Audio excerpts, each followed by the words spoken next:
righty. And Connie, I think Ashley's joining us too. That was your other speaker, right? Yes. All right. So I will make her a co-host. All right. Good deal. So thanks for joining us today, everyone. Like I said, if for some reason you have to leave early today, we do record these webinars, and so it will be available on ArtsTube's YouTube page. If you're taking notes and you want to go back and maybe get something you think you missed, that opportunity is there for you as well. For those of you who haven't joined us for a while, as a reminder, ArtsBuild currently facilitates these services for our community arts partners, the recipients of our mission support grants. I'm Amy Loudermilk. I am the program manager for ArtsBuild. And we're here today, as always, to further ArtsBuild's mission to build community through the arts. To learn more about the shared services that we offer our community partners, please do take a look at the shared services portion of our website, which I'm about to put in the chat. Additionally, we are now at the 6-month mark that we've been offering these shared services workshops. And so we do have a little survey that we'd like everybody to take. I'm also going to add that into the chat, and I'll be emailing you if we have your email address as our community arts partners. Then you'll be able to get this in email. So there is the survey, and then shared services. I think I just shared that to the waiting room as opposed to the meeting room, so change that. And there's the shared services website. So today we welcome our friends Connie Fernandez and Jeremy Burrows and guests. I will let Connie do the introductions of her guests. Connie and Jeremy are fund development consultants with Skye Strategies. And so our goal today is for you guys to leave with a better understanding about forming and maintaining strategic partnerships that really bolster an organization and, to be honest with you, just help the community in general. So with that, one more thing, just wanted to let folks know for our participants today, not our co-hosts, if you're just participating and observing today, if you have a question, feel free to put that in the chat, or you can raise your hand. I have turned off participant access to unmute and to share your screen. We have had not a lot, but we have had a Zoom bomb or two, so we're just trying to prevent that so that we can stay on schedule. So with that, Connie, Jeremy, the floor is yours, guys. Thank you. So I see some folks that have attended some of our other webinars before, so welcome back. And as Amy said, we've been doing this since October, so we want to thank ArtsBuild for just giving us the opportunity to connect with you guys and serve as a resource. It's been a lot of fun, and we've met a lot of you guys, so that's been a pleasure for us as well. But my name is Connie Fernandez, and I'm the COO at Skye Strategies, and we are a fund development firm that primarily focuses on grant writing, grant development, evaluation plans, things like that. So if you need any further information about that, feel free to reach out to us. And I'm here with Jeremy Burrows, who is our director of, well, what is your name? What's your title? Director of Production and Training. Thank you. Okay. Hello, everyone. So today we have some guests, and I will introduce them in just a few minutes, but I wanted to kick it off with just talking about strategic partnerships. And so we'll go to the first slide. You know, if you've attended before with us, I sort of do a little bit of just on the spot brainstorming with some of my examples. And so that may resonate with you. It may be a little off the mark depending on what kind of organization you have. But I think you'll be able to get the gist. And these strategic partnerships are basically so that you can do collaborative grant writing. All of this kind of has gone back to funding and how to be successful candidates with applying for grant funds. So this is a little different than just finding folks that you could partner with to do a fee for service, although also something that you probably want to think about. But I just wanted to let you know that this is in the context of collaborative grant applications. So the first one is about choosing wisely, and we're just going to go through these three and talk through things you should consider. So one thing that we tell folks is don't choose your partnerships for the wrong reasons. Wrong reasons could be just chasing money, hearing that an entity, I don't know, has launched a new program or this or that. So you want to make sure it actually meets your mission. So before you go out and start trying to have conversations with folks, I think you as an organization, either with your leadership team or your board, need to really think about what sort of partnerships you want to make, why you want to make them, how it's going to help you meet your mission, things like that you want to consider would be like how, for instance, we want to do XYZ, but we know this organization over here already does one component of that really well, and they've been doing it for 20 years. Why would we hire staff, train them, try to get everyone up to speed when we could just partner with somebody who's already doing that work? We bring our specialty in, they bring theirs, and it all makes a whole lot more sense. So really thinking about why you're doing what you're doing, basically. If you're wanting to increase your outreach and the number of individuals you're reaching, what organizations or entities should you be looking for to achieve that specific type of goal? If you're trying to make your programs more sustainable, and you say, hey, we have been trying to bring people into this building that we're renting and we're drowning in overhead and the people aren't coming, but we could get rid of the building and we could take it to the people. They're already at community centers or whatever that looks like. So really thinking about the why of the partnership first, because it's really easy. I think we all get excited when we go, either Zoom networking now, but hopefully relatively soon we'll be back in front of folks, getting to know each other, and that you can get a lot of energy, but really knowing what you're looking for first is going to help drive those conversations so you don't rabbit trail and waste a lot of time. And also just making sure that it is a culture fit. And when I say that, so knowing who you're partnering with or wanting to partner with if you're trying to actively court someone. Let's say you're an organization that has like a really strong diversity and inclusion angle, and that's really important to you and it's part of the core of who you are. Well, then you want to make sure that you're partnering with entities that are going to uphold those same values and standards. That's just an example. I mean, there could be plenty of others, but just doing your homework on what that looks like, because you also have your constituents that you're ultimately responsible to, and the wrong partnership, especially if there's any missteps against your mission and vision, can actually be, negative instead of the positive that we want to make.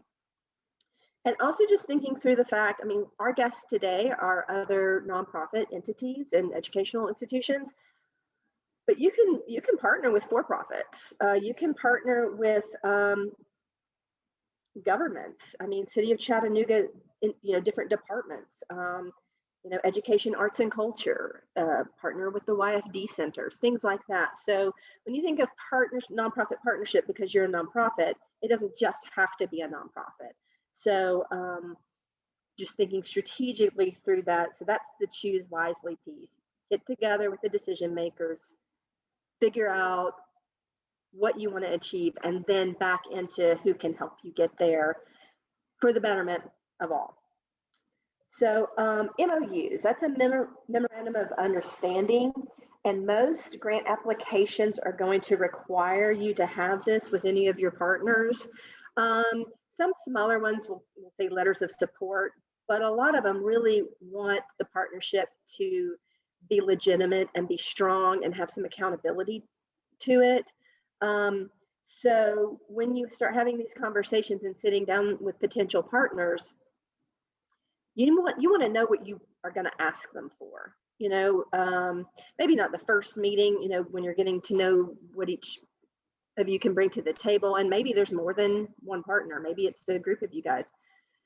But knowing what each partner is committing to and getting that in writing, and also affixing a dollar amount. For instance, let's say,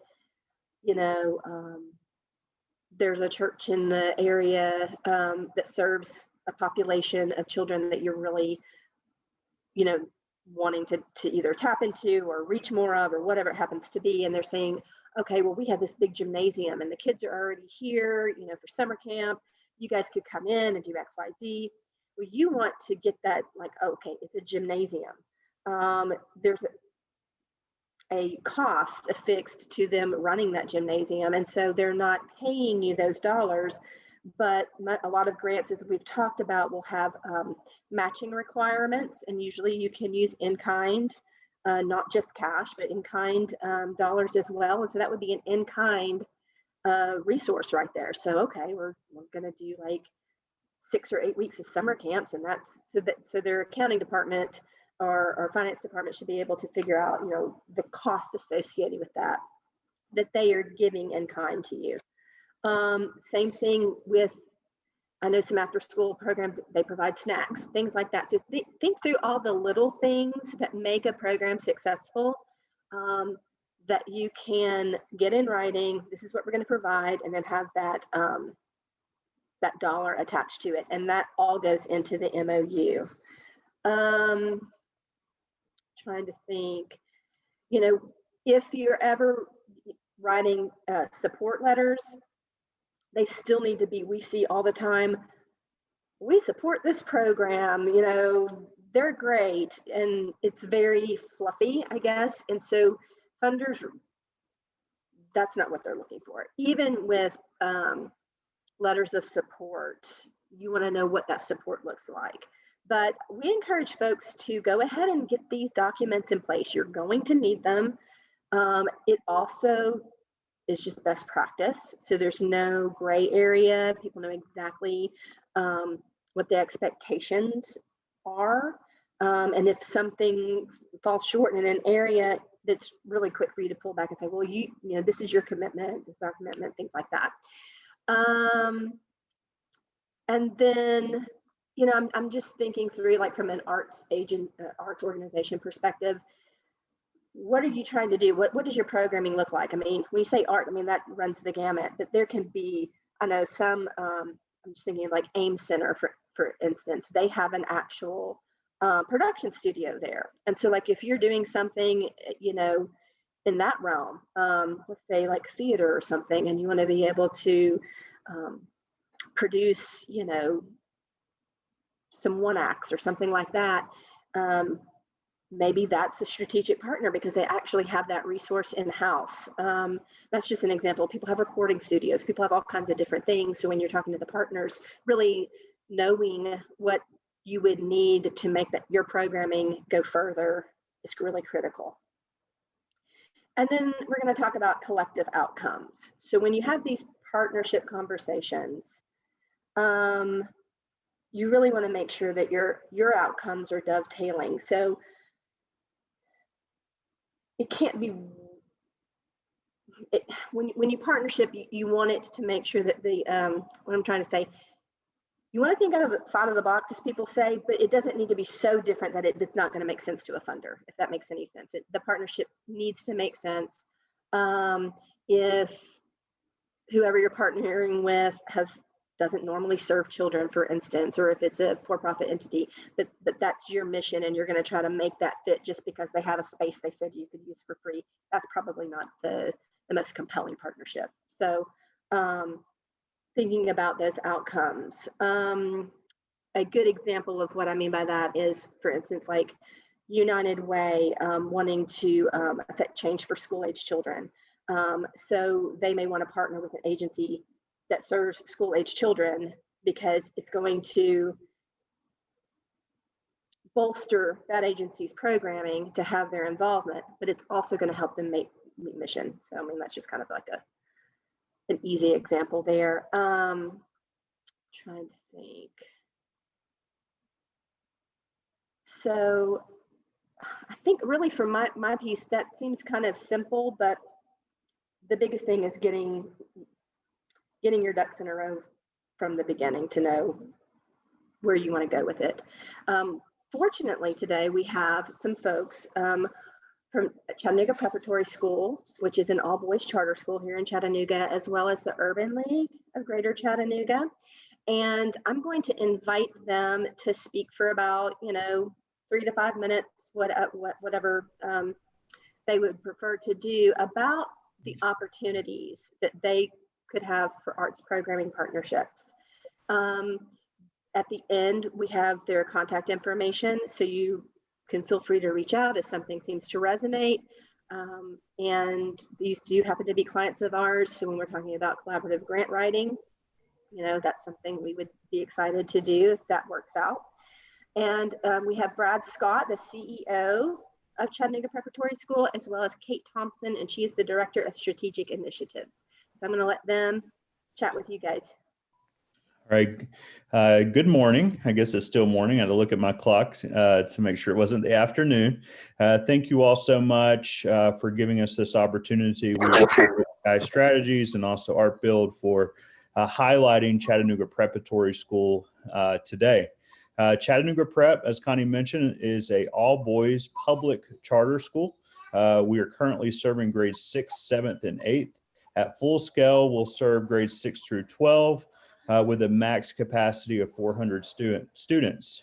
Currently, we have 216 young men that come from all over Hamilton County. 92% of our young men qualify for free and reduced lunch. And Chattanooga Prep is really changing the dynamic, the educational landscape in our city to provide an excellent education for the whole child of the students we serve and the families we serve. We don't just serve our students, we serve our families also. And at Chattanooga Prep, we have a goal, and that's to send 100% of our scholars to and through college. And we believe that in order to reach that goal, we're going to have to expose them to all areas of academia and social life. That includes athletics, but also art. And we have really worked these last 3 years and now and going forward as we're strategically planning for our high school to add as many art-related activities that our students can engage in. That has been, and Ms. Thompson, who has been the director of our after-school programming and clubs, can go into more detail, but we've offered an art club. We currently also have a creative arts class that includes theater, music art, and then the after-school programming has really focused on fine art. We eventually want to add a full-time art teacher to our staff, and we want our boys to get out in the community and highlight the beautiful art pieces they have created.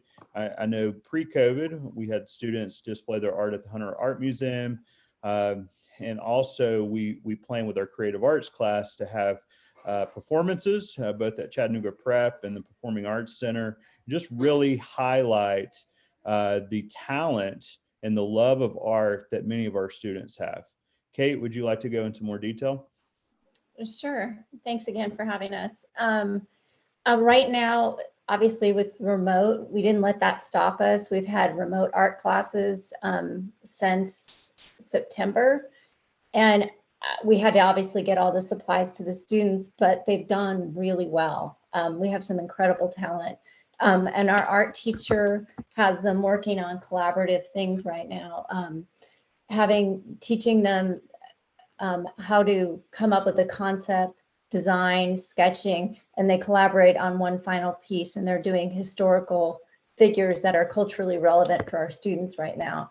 And it's teaching them a lot of things. That's a smaller class and it's a focus group of students, but we also have the art club, and we're doing things in person now, where the kids come and they just try it out. And our art teacher is fantastic because there's somebody working with clay, there's somebody else working with paints, and he goes around and helps and focus, gets them interested in art instead of saying this is what we're doing. The kids that are a little more advanced want to do something focused, and they're going to come up with portraits we're going to display in the school of, again, the culturally relevant historical figures.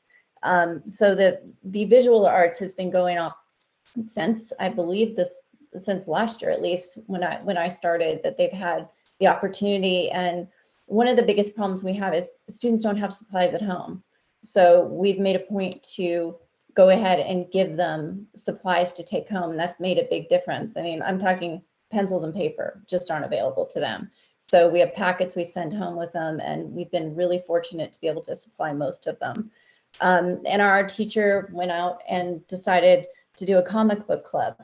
The kids love that, the drawing the comic books. You know, it's what they do in their spare time. You see in their notes, they're sketching. So we just had a club for that, and they love it. And what they produce is amazing. The talent is incredible. We also, even when we were online, had a guitar club, which honestly I thought was going to be a disaster.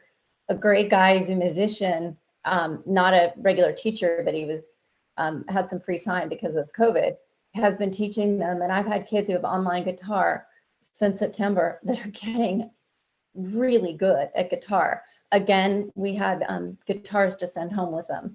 I had 25 guitars. They're all checked out. So that is another thing that will be even better in person. We started keyboarding. We have keyboards, and our creative arts teacher is teaching that. Another opportunity. And the thing about all the different things we offer them is some of the kids need a reason to be engaged in school. And sometimes it's the arts. They love it. They're fantastic at it. And that's what keeps them engaged in the rest of the curriculum that they may not enjoy as much as they do the arts. And the summer school, we're having an opportunity. We're having a full month of summer school. And the theater teacher is going to be using the English book, which is 15 and On the Road to Freedom, to teach the boys how to write and perform a play. So again, another opportunity for them to incorporate everything in together. So it's going to be an amazing year, because we want a fall and spring theater production. And we've not had theater, so we have nothing to start with, but it's not going to stop us. They're going to do plays. And again, that's something that engages a student that may not love school, but they want to be there because they want to be part of the theater program, and they shine in that particular thing. They're really good at it. So we want to get every kid where they are and teach them to be that everybody has gifts. Some of our kids are math geniuses, some are chess geniuses, and some of them are in the creative or visual arts.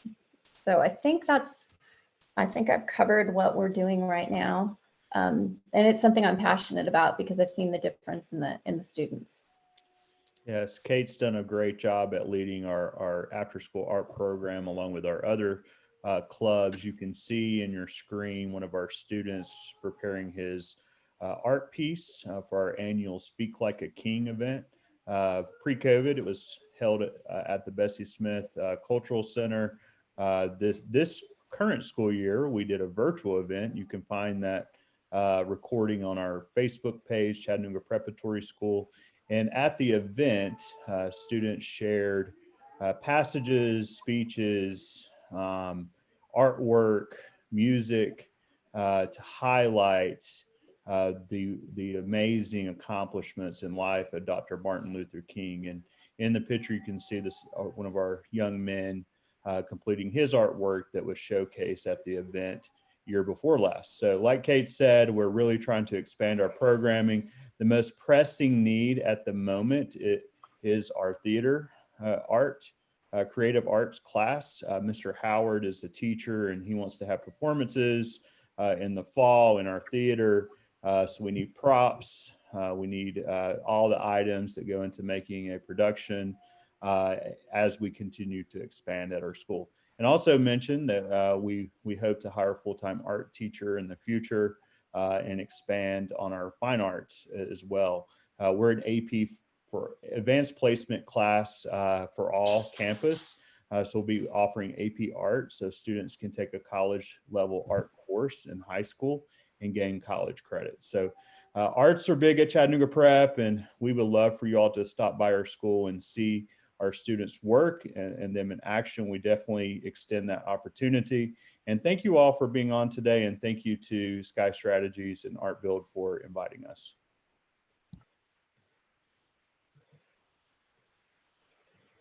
Thank you, guys. So next we're going to have Ashley Williams. She is the Urban League Greater Chattanooga's LEAPS program manager, and she's going to talk with you guys about just the opportunities to partner with the Urban League.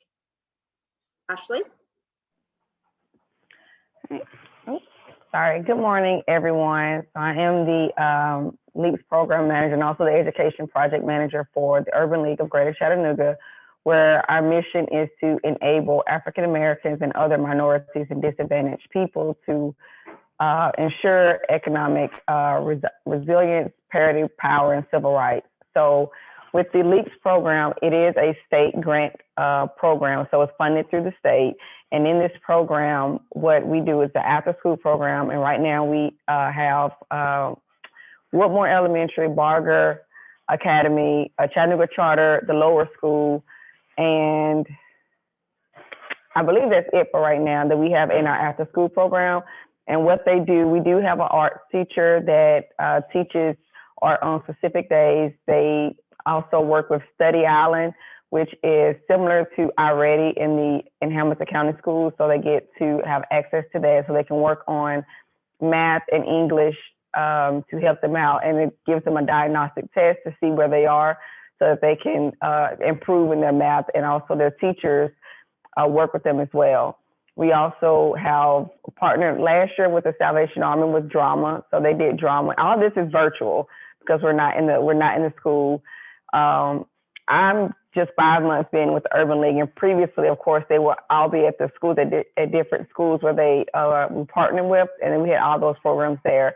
But right now, because of COVID, we're virtual. So we have drama, art. We have someone that teaches Spanish. We do science. They have projects with science as well. And right now, we're gearing up for our summer school program, which will start around June, and we are looking to do some art programs with our summer program. We want to keep the same schools. We're looking at now probably to add some more elementary schools and middle school. We serve 3rd through 8th grade students. That's the programs that I work with. We have the National Achiever Society that's mostly high school students, and we have someone that works with them, helping them with tutoring, scholarships, preparing them for college, preparing them for the real world financial questions they may have, saving, just really getting them their foot out there to know what to expect once they leave high school. So those are some of the big things that we're working on, but right now we're really focused on our summer school program and adding classes and working with more students, and also to partner with different organizations so we can bring something exciting to the students. We're hoping to be in the actual schools this year and not do virtual. I know that Hamilton County is going to be doing a lot of summer schools for elementary and middle school that is, I believe, required. So we don't want them to just have something fun, doing field trips, learning different things. We're working, trying to do coding, robotics, like I mentioned, art. We're looking at sewing, carpentry, home ec, just a lot of different skills and tools that a lot of these students, because we serve mostly Title I schools that don't have the opportunity to have. So that is a quick nutshell of what we're doing and what we have going on. And I'm also standing in Dr. Nord's stead because she had a meeting, so she probably had more information to share. So that is all. Well, thank you guys for coming to share. I will also say, Skye Strategies, we work with quite a few other organizations in the community.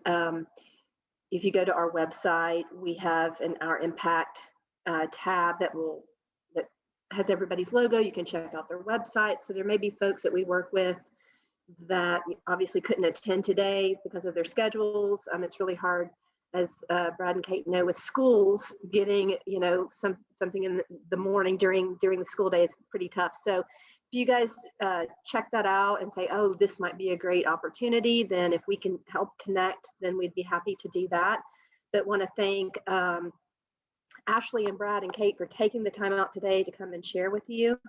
And this is the contact information. Also, I'll put Ashley's in the chat room as well.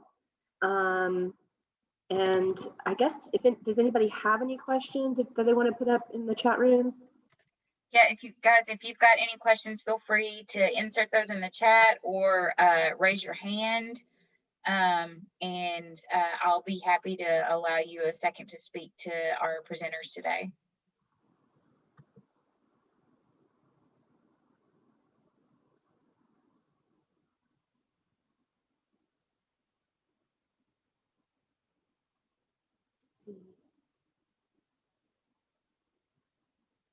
Okay. Well, I guess if there are no questions, you've got contact information here. I know Connie and her team have made themselves very available to our community arts partners. So if you have a question for them, please feel free to reach out. And if you would like any more information about ArtsBuild programming or our shared services, my email, which I'm putting in the chat right now, is amy@artsbuild.com. I'm available to you. Please use me as a resource. I'm happy to connect you where I can with any of our shared services vendors. And I hope that if you are a community arts partner, that you will fill out that survey that I posted earlier in the workshop, which I'm posting again here now, and let us know your feedback about our shared services webinars, which we've been putting on for the past 6 months. So, you know, everybody's data driven these days. So as is ArtsBuild, so we need this information to know what you guys need in terms of programming. So with that, Connie, if you don't have anything to add, or our partners who are here today, if you guys don't have anything to add, then I'm happy to give everybody some time back. Sounds good to us. Okay. Thank you again for having us.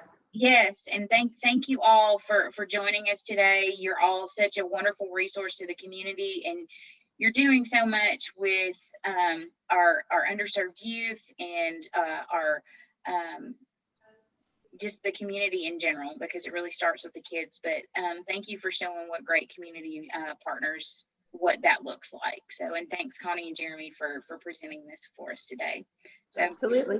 All right, everybody have a great rest of the week and great weekend, and hopefully we will see you again next Thursday, same time, same place, to talk about social media and setting up a website that works for you with our friend Colleen Miller. So guys, take care. Thanks so much. Thanks. Thank you.